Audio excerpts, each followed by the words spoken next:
Ustedes han investigado, han averiguado y sobre todo habrán hecho debates. De eso se trata. ¿Para qué vamos a hacer chiquilladas como ustedes? Díganme a ver, por favor. Cosas así, como quien dice, masticadito, bien preparadito, ¿no? Yo creo que son tiempos en los cuales, amigos y amigas que ustedes están trabajando en el consorcio, deben tener una fuerza intelectual penetrante, muy críticos, muy analíticos. La fe nos motiva precisamente para esto.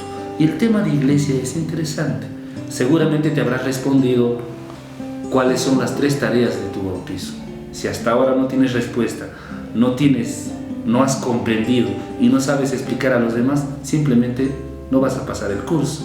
Presente eso. Eclesiología, estás jalado. Si no sabes cuáles son las 3 tareas, comprender esas 3 tareas y cómo explicas sobre todo a tus pequeños, a los jóvenes, estás jalado en eclesiología. No porque yo te voy a jalar, tú mismo te vas a jalar. Entonces ten presente. Pero te lo resumo rápidamente. Profeta, rey y sacerdote y punto. ¿Escuchaste? Profeta, rey y sacerdote. Para eso hemos sido bautizados. Para eso nos han ungido con el santo crisma. De ahí viene cristiano. Yo soy cristiano ungido por el santo crisma, que significa Cristo, ungido o simplemente el Mesías. Profeta, que tiene toda la proyección de la evangelización, del anuncio de la palabra, pero también la denuncia de en aquellas situaciones donde no se vive la palabra de Dios. Es una dimensión evangelizadora. Rey, para servir a los demás. Ojo, para servir a los demás, para ayudar a los demás. Como este domingo habrán escuchado en misa, pues yo no he venido para ser servido, sino para servir a los demás. Entonces es una dimensión de acción social, no solamente es palabra, profeta, sino acción social. Y definitivamente 3, sacerdote para celebrar la vida, celebras los sacramentos. ¿Sabías que tú eres sacerdote? Definitivamente no para consagrar en la Eucaristía, sino para celebrar la vida, para celebrar los sacramentos.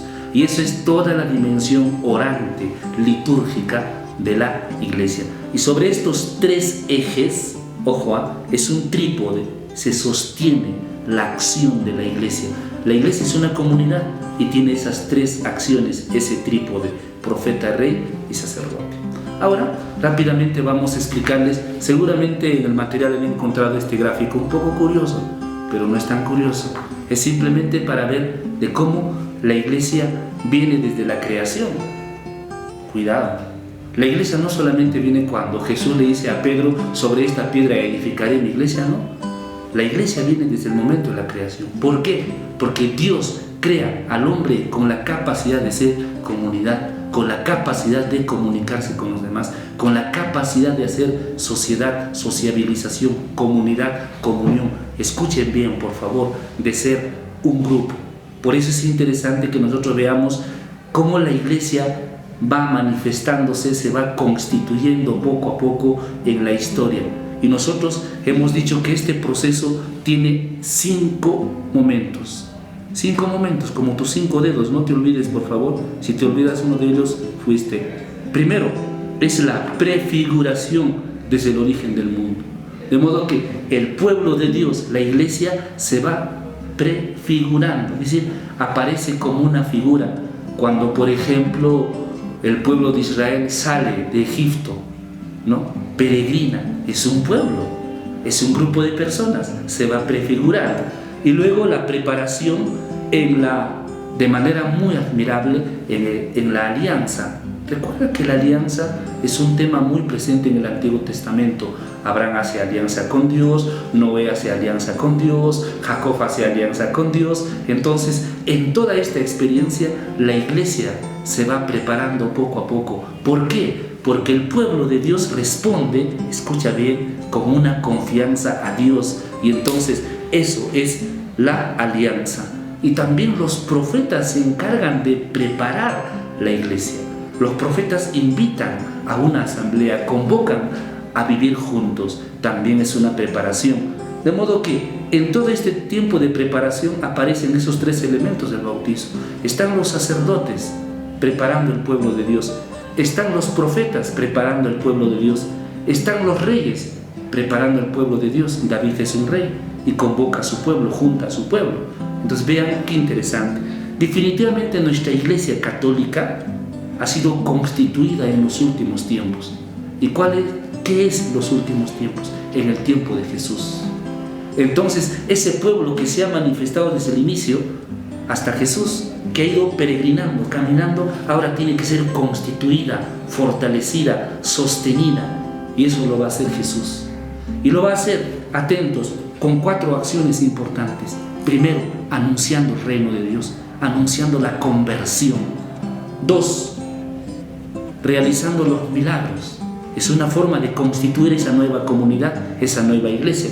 Y definitivamente la misma persona de Cristo Jesús es manifestación de lo que quiere el Padre, ese pueblo de Dios. ¿Y Jesús qué es lo que va a hacer? Su misión no lo va a cumplir solo. Junta a 12 apóstoles y sobre esos apóstoles se sostiene la iglesia. Y el jefe, el líder, es Pedro. Entonces Jesús no trabaja con individuos. Jesús no tiene una mentalidad de trabajar con personas. Jesús trabaja en equipo.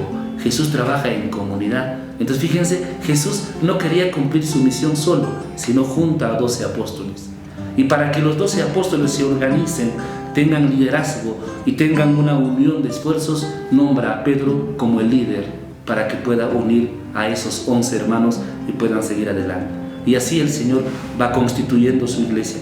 Y esto termina, atentos, con la venida del Espíritu Santo. Y así pasamos al momento 4, que es la manifestación del Espíritu Santo en Pentecostés. ¿Para qué? Para que la iglesia salga a ser misionera. No solamente se quede aprendiendo de Jesús, recordando a Jesús, un poco la Pascua, la resurrección, sino sale a evangelizar. Y finalmente nosotros seguimos en camino. La iglesia no ha acabado su trabajo, la iglesia no ha terminado. Precisamente estos cursos que ustedes están siguiendo, ¿por qué? Porque quieren ser especialistas, quieren tener simplemente un título, no, porque quieren comprender a su iglesia, quieren caminar con su iglesia y quieren pensar con su iglesia y quieren enseñar lo que la iglesia es maestra para los demás. Entonces la iglesia sigue peregrinando hasta el final de los tiempos y eso se llama iglesia glorificada. Cuando finalmente será el retorno de Jesús, entonces la iglesia por fin terminará su trabajo. Esto es un poco lo que hemos querido compartir, pero también rápidamente responder a esas preguntas: ¿de dónde viene la iglesia? De la Santísima Trinidad, del Padre, del Hijo y del Espíritu Santo. Y recuerda, la iglesia no es proyecto humano, es proyecto divino, pero está hecho de hombres, nosotros los pecadores. Buscamos ese proyecto de Dios. 2, ¿qué es la iglesia? La iglesia es una comunidad, la iglesia es familia, como la Trinidad del Padre, el Hijo y el Espíritu Santo, es nuestro prototipo. Y 3, ¿a dónde va la iglesia al final de los tiempos? Se dirige hacia el reino definitivo, hacia la gloria, y mientras tanto nosotros tenemos que seguir trabajando. Ahora rápidamente quiero explicarles las 4 características que no debes olvidar. Recuerda el trípode, recuerda los 5 dedos y recuerda ahora tu mesa con 4 patas. No te olvides, una mesita con 4 patitas. Y una de ellas es precisamente, yo creo en una iglesia una, es decir, la unidad. La unidad. ¿Y quién le da la unidad a nuestra iglesia? El Padre, el Hijo y el Espíritu Santo. Y nosotros, como bautizados, diferentes carismas, servicios, diferentes vocaciones, estamos unidos, porque Dios es uno, el Padre, el Hijo y el Espíritu Santo. Entonces, definitivamente, amigos, tenemos que redescubrir algo muy bonito. La iglesia es comunión de iglesias. Escucha lo que estoy diciendo. La iglesia católica es comunión de iglesias. ¿Qué quiere decir eso? Nuestras iglesias particulares. La arquidiócesis del Cusco es una iglesia particular. La prelatura de Sicuane es una iglesia particular. Abancay, una diócesis, es una iglesia particular. Seguramente ya tú tienes 3 preguntas. ¿Qué es arquidiócesis? ¿Qué es prelatura? ¿Qué es diócesis? Para ustedes, pichanga, averigüen pues, y no molesten, por favor. Eso ustedes tienen que averiguar. Pero esas jurisdicciones, esas porciones del pueblo de Dios se llaman iglesias particulares o iglesias locales. Entonces, toda la iglesia universal es comunión de estas iglesias particulares. particulares. Y vean que la iglesia particular siempre va a tener 5 elementos. ¿Cuál es? Un grupo humano, el Espíritu Santo que nos mueve, el querigma, el anuncio que tenemos que realizar, la Eucaristía que nos alimenta y los sacramentos, y nuestro obispo, el pastor que hace las veces de un apóstol en nuestra iglesia local. Por eso es interesante que nosotros redescubramos cómo es la iglesia una, no solamente diferentes carismas, sino también muchas iglesias particulares unidos, todo atento, celebrando los mismos sacramentos, profesando el mismo credo. Imagínate, en la China hay una iglesia católica, no hace otro credo, hace el mismo credo que nosotros. Se encuentra una iglesia en Estados Unidos, una iglesia local, ¿acaso tiene otra Eucaristía? Celebra la misma Eucaristía. Esa es la unidad de la iglesia, por eso deberíamos sentirnos muy orgullosos. Y definitivamente esta iglesia una se va concretizando poco a poco. Por ejemplo, el resumen de todo lo que estoy diciendo es la parroquia. Si tú conoces tu parroquia, te darás cuenta en que en la parroquia no solamente hay un grupo, hay varios grupos, hay diferentes carismas, hay unidad en la diversidad. No olvides ese principio, unidad en la diversidad. Aquí no buscamos uniformidad de carismas, uniformidad de experiencias, de vocaciones, sino diversidad de carismas, pero unidos por Dios Padre, Hijo y Espíritu Santo, unidos por los mismos sacramentos, unidos por el mismo credo. También la familia es una forma como se concretiza esta iglesia una. Papá, mamá diferentes, pero tienen una sola fe. Y también se puede concretizar esto en las comunidades que ahora tenemos, por ejemplo Juan 23, la renovación carismática, los hermanos neocatecúmenos, etcétera, etcétera. Es como se va concretizando esta iglesia una, que se llaman los movimientos. Pero hay un temita muy interesante que nosotros tenemos que pensar en el tema de la unidad, el ecumenismo. Hay que hacer ecumenismo entre cristianos. Nosotros somos cristianos católicos, hay cristianos protestantes, hay cristianos evangélicos, y tenemos que hacer una gran familia. Hay que dialogar, hay que conversar, hay que buscar la unidad, no solamente en mi parroquia, no solamente en mi iglesia particular, la Arquidiócesis del Cusco, sino también con el hermano evangélico, con el hermano protestante. Tengo que buscar comunión, porque creemos todos en el mismo Jesús, el Salvador del mundo, el Hijo de Dios. Ahora, yo creo que es importante que nosotros veamos, segundo, que la iglesia es apostólica, y nosotros deberíamos sentirnos orgullosos y tenemos que defender la historia. Desde Pedro hasta Francisco hay una secuencia de papas. En ningún momento la iglesia ha dejado de tener papa. Y el papa es Pedro, el líder, el jefe. Ojo, la sucesión apostólica. Muchas iglesias que ahora escuchamos no tienen sucesión apostólica.